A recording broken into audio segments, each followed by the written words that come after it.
Yo, what's up, YouTube? It's Juju here. Today we're going to be going over some tournament VODs, right? I want to review some tournament matches that I just had over these past couple of weeks really.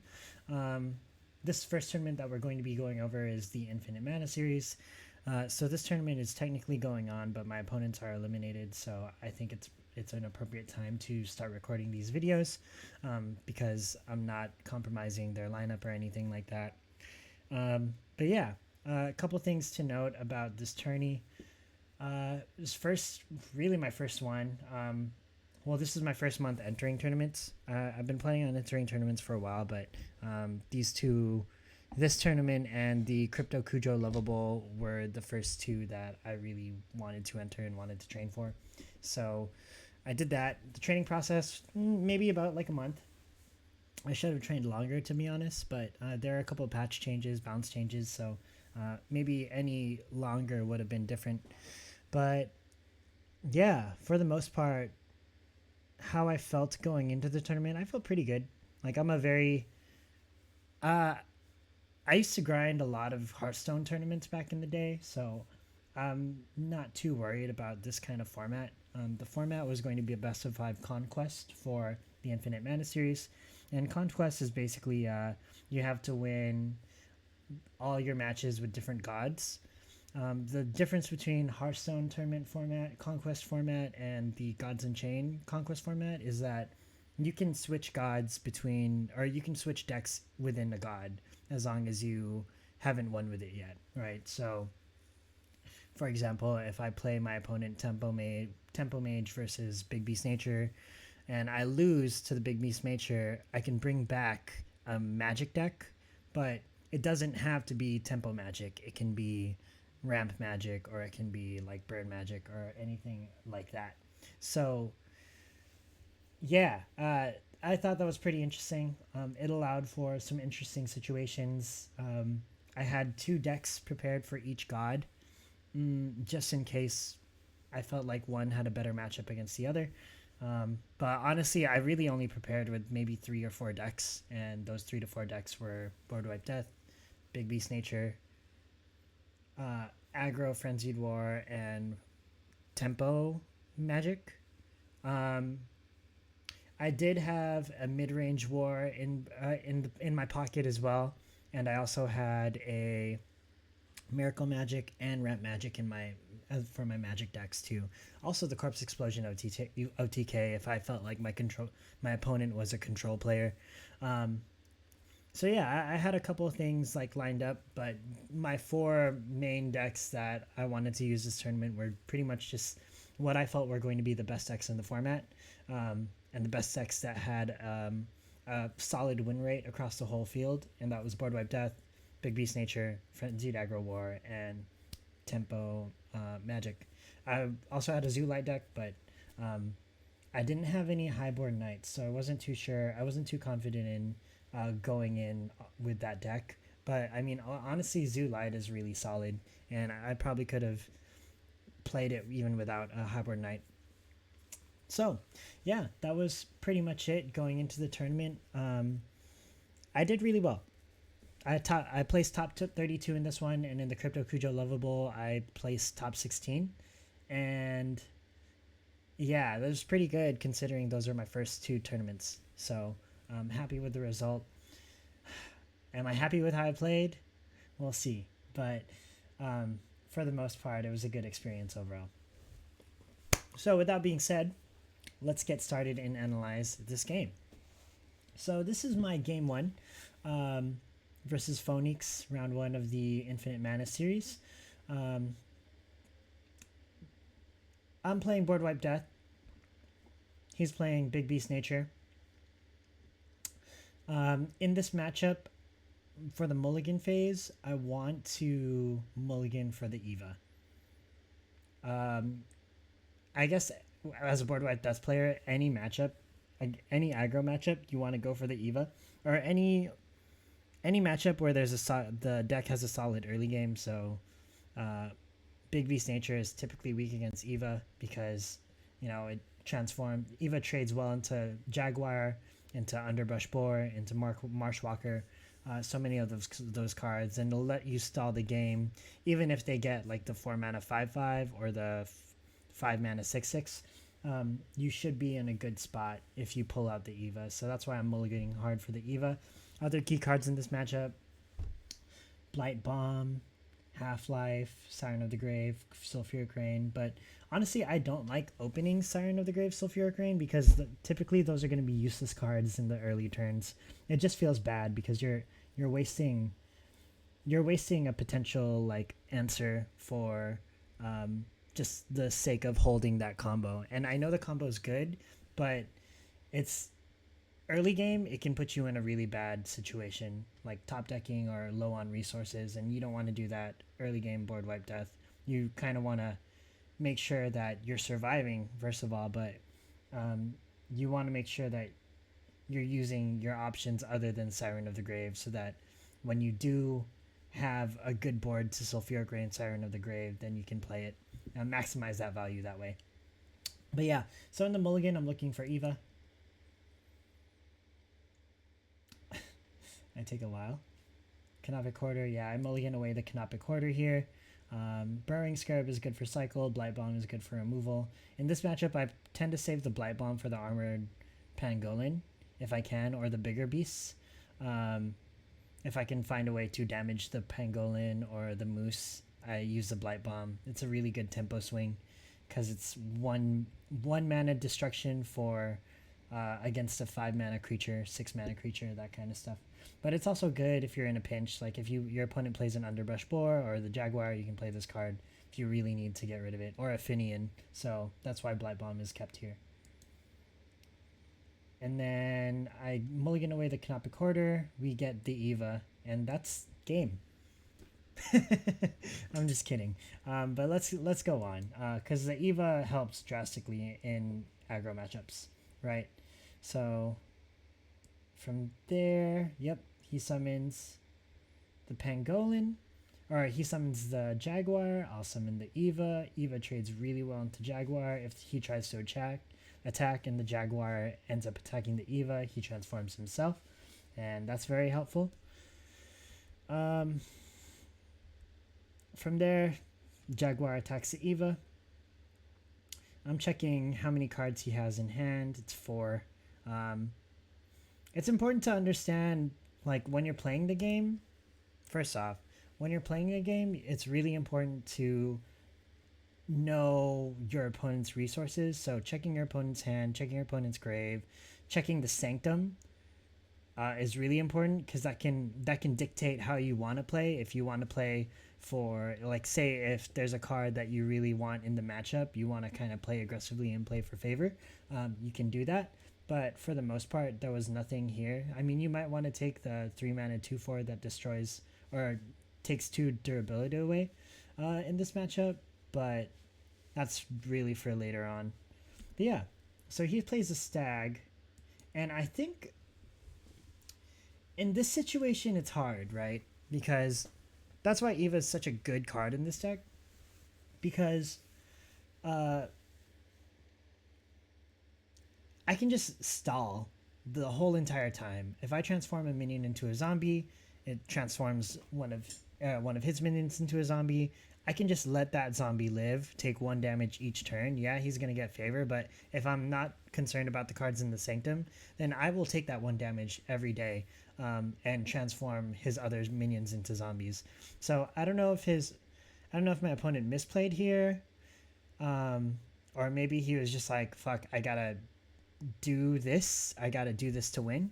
But I think there are other ways, because Board Wipe Death has a really passive early game, right? So if I was the big beast nature player, I would actually save the Stag for later turns, because big beast is not an aggro win condition, right? Like, if you go over my how to beat board wipe death video, if you're playing big beast, you typically want to have a gigantic threat on board, or just have a threatening board at all times and force your opponent to have an answer. Of course, you don't want to overextend, but you want to make your opponent like use their removal efficiently. With this Eva, I'm using my removal efficiently because now he summons a 3-cost minion, right? I can just ping the zombie and turn this minion into another zombie and just leave that on the field and keep taking it. So I think this was a misplay on my opponent's half, but I mean, that's just my opinion. Typically for Big Beast Nature, you want to make the most out of all your creatures because threatening boards are very important. And this is wasting a creature. Cool, so he uses the Bless effect to summon a zombie. And that's fine because it gives his zombie cover, which is an okay play. But had he not gotten that zombie effect, it probably wouldn't have been worth it. So I ping. Don't need to waste any of my removal yet. Transform. I high roll. I transfer his stag into a zombie. And at this moment, I'm like, yeah, I'll take this. This is fine. Like, I don't mind. I don't mind taking 2 damage this turn because I'll heal 1 at the very least. Right? So he's at turn 3. I am pretty much expecting... At this point, I'm trying to expect like one of his turn 3 plays, right? Because he's been holding the Bag of Tricks for a while. Or he has... Sorry. He hasn't been holding it for a while. He's been using his Bag of Tricks consistently. So I'm assuming that he has a good curve. Or he has a curve that's like a 2-3-4 or a 2-3-3. So I'm expecting either Bear here or the 4-mana 5-5. What ends up happening though, he attacks face. And I don't think he has an answer to this. Yeah, he just uses Selena's Mark to heal. And that's really bad. Yeah.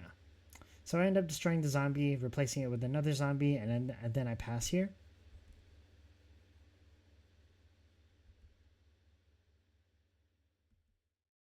Yep. He uses Rune of Sight to draw.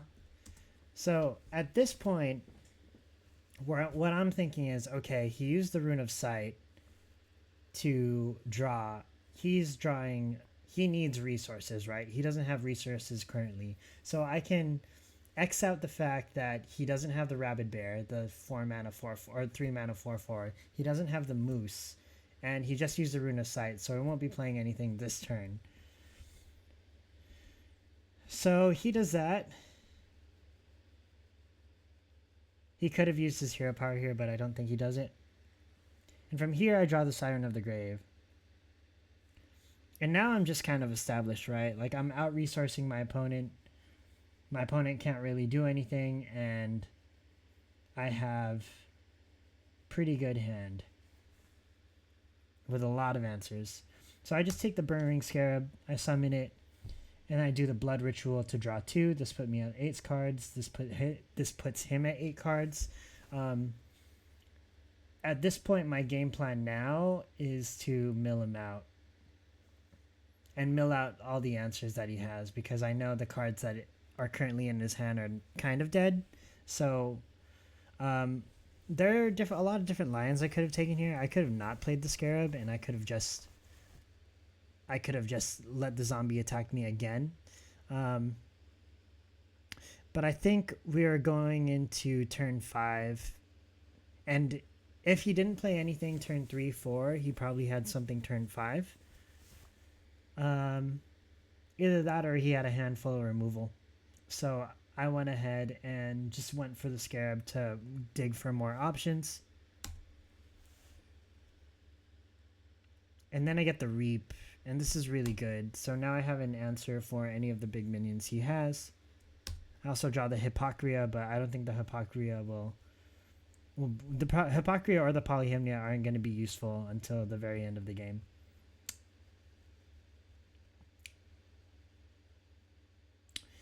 So from here, he still has a zombie in play. He has 5 mana.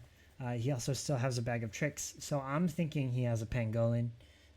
It's only natural, because why else would he not have it? I mean, I'm not thinking it per se. I'm almost kind of expecting it, right?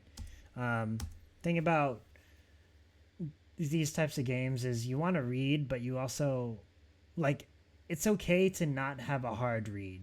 You know what I mean? Like um, it's better to have like multiple like soft reads so that it's multiple. It's better to expect every possibility than to expect one possibility, right? In this situation, I'm currently winning. Not in life, of course, but in board state and resources. So um, I want to think about every possible out my opponent has that might put me in a bad advantage state, right, or disadvantage. So that's what I'm doing at this point now. I'm expecting the giant pangolin next turn, so um, I want to hedge my bets. So my opponent summons a wild boar here, and then that makes me think that he's just been holding a bunch of like one cost minions. So at this point, I blood ritual first.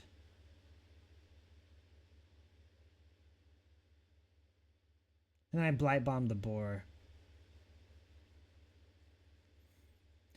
I don't need to save the blight bomb for the pangolin because I have the reap.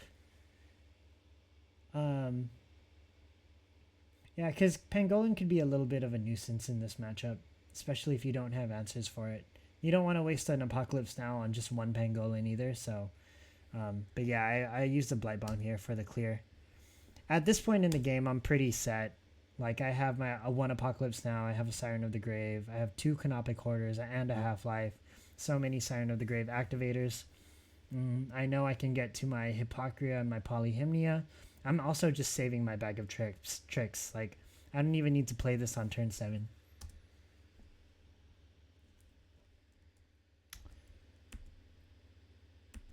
So he summons a Vibrant Fruit. And at this point, I'm like, what are you doing? Because it's like, he didn't really need to do that. Like, if I'm Big Beast Nature, you need to take advantage of all of the cards in a control matchup, right? So if this is aggro, like maybe it's okay to like gain tempo, but I'm playing board wipe death. I'm playing for the long game, so you need to make the most of the cards that you have and force me to use my removal inefficiently. And because of this zombie, I mean, I did high roll. Like the Eva is going to be a huge detriment to the Big Beast Nature's game plan, but there is a way to there is counterplay to it, and the counterplay is to summon, try to get to your minions that are more than 4 health or more than 4 mana, right? And then if you are going to put yourself in a situation where you have to play something less than 3 mana, you need to play multiple minions at the same time, right? And then hope that the zombie doesn't turn one of your stronger minions in there so you can fit some kind of damage in. Because if you think about it, I can only proc the zombie effect once per turn, right? So, yeah, that's something to think about. And I haven't played. I mean, yeah, it's going to walk you into Sulfuric Rain, Siren of the Grave, but that's a 2-card combo, so you might as well try to force that out. And it's better if you force it out early, right? So, not, of course, don't force it out when I have resources like this, but that's the thing. Like, a lot of the time, you have to test out like what your opponent has, what your opponent doesn't have, and you have to kind of use process of elimination here. Like this whole time I'm playing around what my opponent could have. Like I'm playing around my opponent's best turn. I'm playing around like anything that could bring my opponent back in the game. If you're in the Big Beast Nature situation, you need to think the same way with board wipe death. Like, okay, so he high rolled the Eva. How do I play around this Eva? Okay, if he needs to ping this Eva to proc the zombie effect, and the zombie effect is random. Okay, let me play multiple minions. If he plays Siren of the Grave, Sulfuric Rain, at least I will be able to refill my board with stronger minions, right? Because if I flood my board right? One, I'm doing two things. I'm mitigating the Eva effect, and then I'm mitigating the sulfuric rain effect. Yeah, my minions go to sleep and I'll burn him, but the thing is, I'll be able to refill my hand at the cost of my weaker minions, right? And if I'm Big Beast Nature, I don't care about smarking. I don't care about going face. I don't care. I don't really care about winning the early game. Yeah, there are going to be some games where you can do that, where you just perfectly curve out Marshwalker into Jaguar, into Underbrush Boar, into Rabbit Bear, into Moose, into I don't know Pangolin and GG, into Sudden Bloom. And your board wipe death opponent doesn't draw anything, doesn't draw the grave, whatever. But most of the time in this matchup, um, your weaker minions, especially if the board wipe death player draws the Eva, your weaker minions will be a liability. So it's best to convert those weaker minions into cards by either A, forcing your opponent to answer with Siren of the Grave, or B, like play more minions than them to mitigate the Eva effect, the random Eva effect, right? And by playing more minions than how many minions they can transform, at least you get a fighting chance at, okay, doing some kind of damage, right? And then you can test out, okay, this board isn't. And then you can use like their reactions to give you more information, right? So if I flood my board, like a Marshwalker, Jaguar, Underbrush Boar, like multiple minions, right? And my opponent, it's like an ideal Sulfuric Rain Sign of the Grave board. And my opponent does not play it when they have the resources available to them. You know they're not holding Sulfuric Rain Siren of the Grave. So by playing to those outs, you'll be able to kind of piece together what your opponent has in hand, right?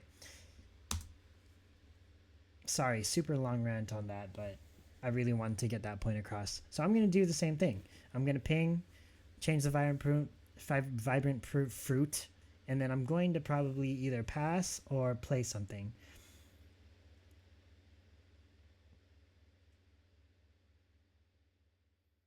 There's a possibility I play the Siren of the Grave here. Okay, I go Half-Life. Oh no, yeah, I do play the Siren of the Grave. Okay, so I know I have to play something because I'm about to overdraw. I play the Siren of the Grave over the Half-Life because my Half-Life targets are Eva and Burrowing Scarab, and none of those cards are of use of me right now because I already have a zombie. If I play the Burrowing Scarab with Half-Life, then I'm overdrawing, and I don't know if that would be a good thing. Another move that could have happened though, which was probably worth like thinking over more, was going with the Half-Life Burrowing Scarab.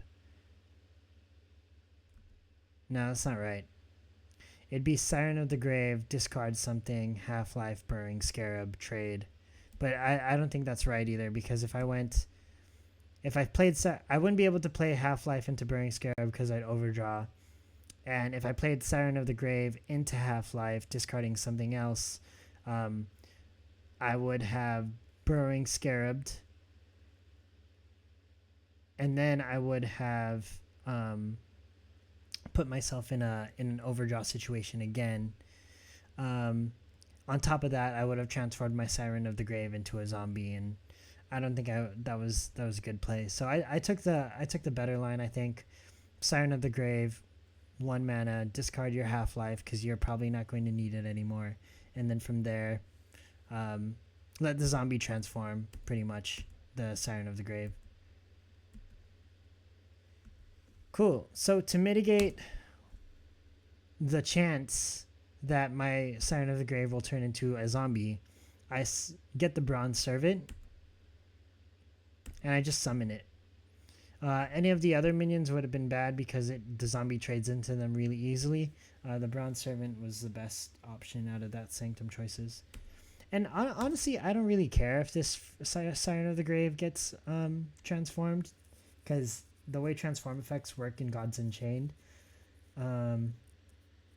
like the transformed creature still goes into the void, so I'm okay with that. I think more so I just wanted to form some sort of semblance or form some sort of board so that my opponent would be forced to react to it, either with a pangolin or something else. Cool.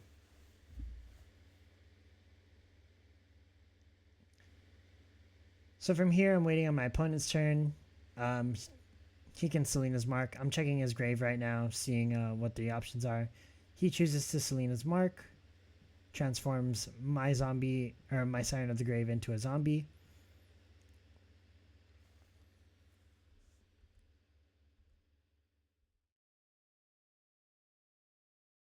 And then he wastes the Canopy Barrage so that he can summon a Finian Fruit Bearer.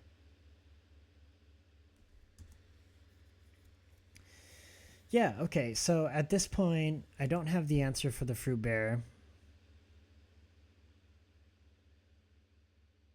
But I'm also not very threatened by it because it's only a 2/2 body.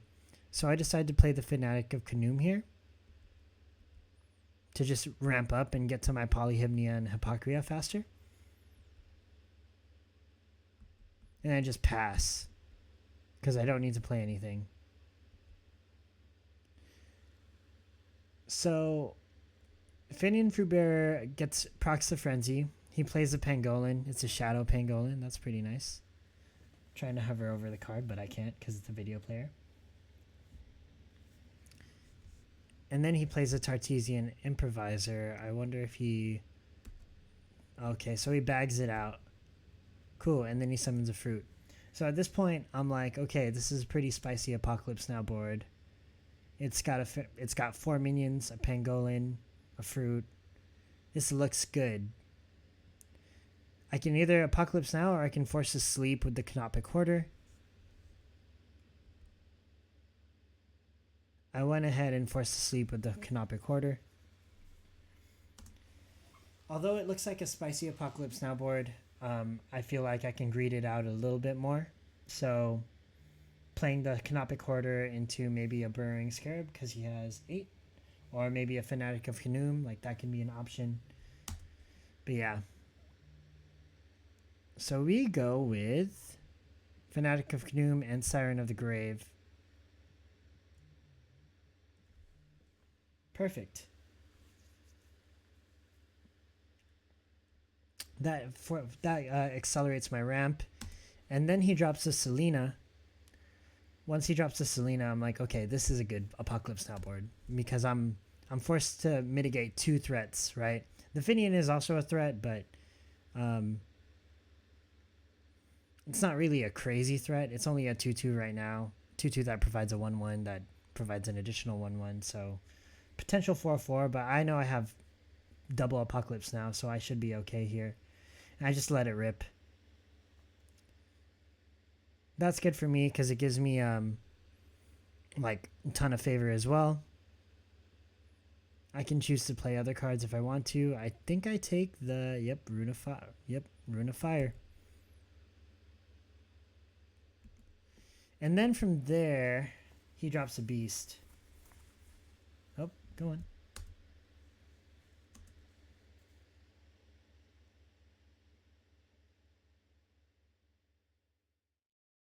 He drops a 7/5 that was hit by the Tartesian Improviser. And then he drops a 2/3. Yeah, and this is a pretty threatening board. It's actually making me consider an Apocalypse Now, but I have the options for a Reet, and then I have the Rune of Fire from last turn. So it's pretty much game at this point. Like, there wasn't a lot of pressure involved. I was able to conserve my removal.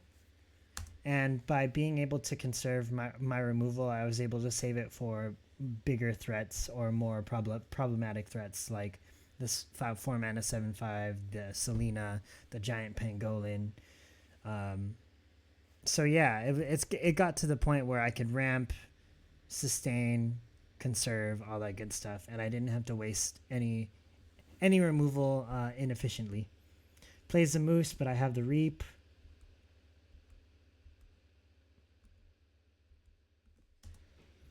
Plays plays a Flame Blade. And then from there, I'm playing the Fanatic of Kanoom. I don't mind if he plays the Fanatic of Kanoom here.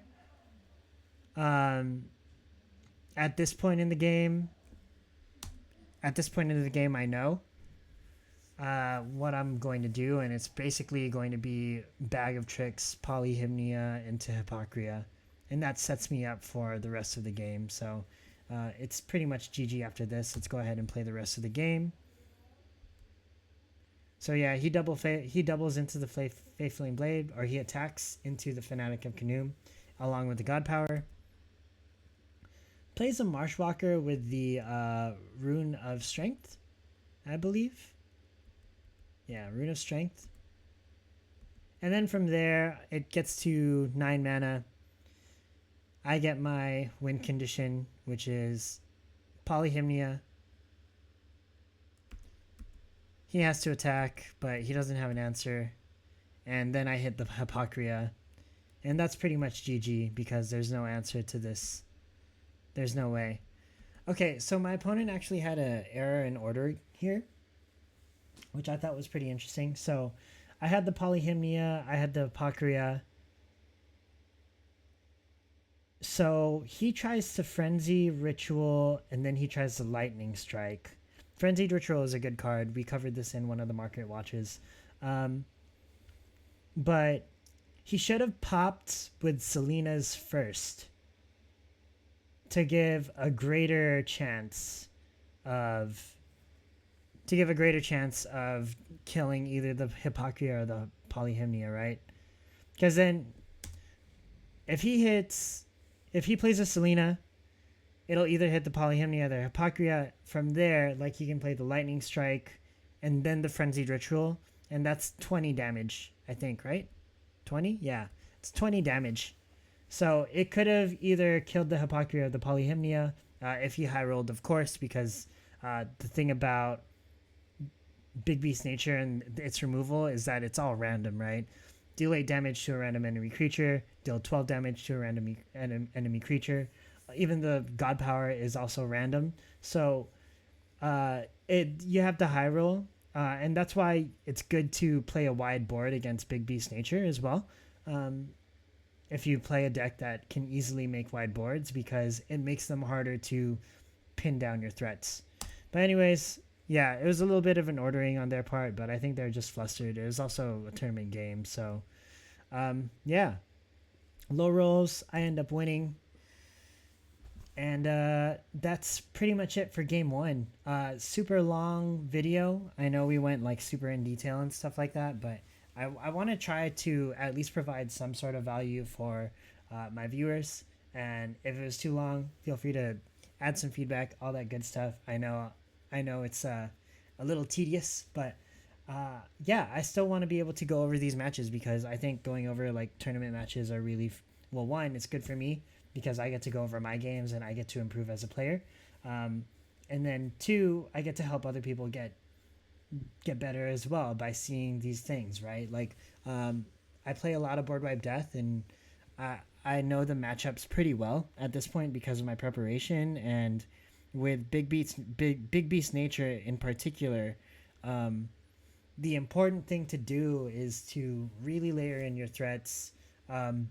With your smaller threats, it's okay to go wide as well, and you really have to pay attention to what your opponent's doing, because what they do can telegraph what they have in hand depending on what's going on. It's a lot harder in you can do this for sure in like in-person games or tabletop games, because just by checking their graveyard, just by checking their void, by shuffling their hand, checking their face downs or whatever, you can tell. They have those kind of tells, but it's the same thing in online games as well. You just have to be a lot more cognizant, or you do have to pay attention. Like, what did they grab from the Sanctum? What did they play? What did they not play? Is this an ideal situation for this card? If it is, am I playing this right? Right? And then from there, you have to deduce, okay, what are my opponent's outs? How do I play around those outs? Because those outs are the only thing that can prevent me from winning, right? And then, of course, ordering, right? Making sure that you know your order, That last play in particular, you need to know your ordering for sure. Um, but yeah, that's pretty much it with the Big Beast Nature matchup against Board Wipe Death. Like, it's really paying attention to your removal options. Um, I know it seems like very impossible if you're a free to play player, um, but I will promise you it is possible if you just pay attention to the game, because Board Wipe Death, although the cards are powerful, they're only powerful with certain combos, or they're powerful with certain combos. Unless you're talking about Apocalypse Now, that card is broken. But like Siren of the Grave needs an activator, right? So, and then most of these cards are going to be later game cards. Like they have to wait turn 7, 8, and 9. So if you can apply enough pressure early to uh, have your opponent waste their removal inefficiently on threats that they don't need to waste their removal on, or they shouldn't be wasting their removal on, then you're doing your part as the biggest beast nature. Because when you do start playing your bigger threats, like your Moose, your Pangolin, your Rhino, when you start playing those bigger threats, your opponent won't have their like specific cards of dealing with it. Can you imagine like your opponent having to reap like a Jaguar, or I mean, if you're playing like an expensive like Big Beast Nature deck, if they have to reap your Pyramid Warden, for example. Like, those are opportunities that you can look for in the game. Of course, they're not going to happen exactly the way everything is planned, but, you know, life never happens that way. Um, but, like, that's the nature of this card game, right? Like, it's a card game, so you're relying on your draws, you're relying on luck, and sometimes the uh, weaker, quote unquote, weaker opponent will have a better hand or a better way of maneuvering the matchup, because they draw not necessarily the nuts, but they draw stronger, right? And that's something to keep in mind throughout this whole like series that we do these VODs. It's just going to be really important to discern, like, okay, because we're going to review a lot of board wide death matchups, because um, I want to show that the deck isn't like, although it's strong and Reddit seems to believe it's quite OP, like it's not as like invincible as it seems. So yeah, I hope you guys enjoyed. I didn't want to go over too much, but I really felt like talking over the game, talking over the process, talking over like the little things that you can do to get better. Like, it's really the little things, because you can have the basics down, right? But like paying attention to the minute details will help you get your win percentage up by 1 to 2 to sometimes even 5%, right? So that being said, thank y'all for tuning in. Really appreciate it. We'll try to continue the series for the next coming weeks. And I'm excited to go over these matches, because it's a great learning experience for both you and I. So take care, everyone. Have a good night, morning, afternoon, and see you next time. Peace.